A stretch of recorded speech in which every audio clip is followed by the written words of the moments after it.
ও রোজা রয়েছে তো, কালকে রোজায় কষ্ট হয়েছে, এই জন্য তোমার মাটি নিয়েছে।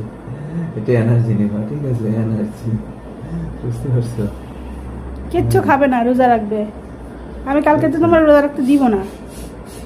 না কেন? তুমি খাবা না কিছু?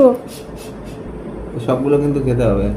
ঘোড়ার ডিম খাবে, ওই ওই উঠানোর জন্য ব্যস্ত হয়ে গেছে। ডিম দিয়ে যত সুন্দর করে চপ বানাই দিছি। এটা অর্ধেক খাও, আমি খাবো না। এই দেখো, আমারই দিছে দুইটা, আমি দুইটা খেতে পারি? তাহলে তোমারটা কেমনে খাবো?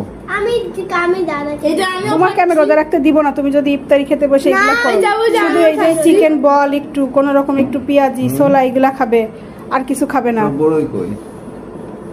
বড়ই কি লবণ মরিচ দিয়ে খেতে হবে? এখনই 3টা খাবা? আলহামদুলিল্লাহ, মাশাআল্লাহ, আমার ছেলেকে যা দেওয়া হয় সে সেটা খুশি মনেই খায়। তাই নাকি? আপনি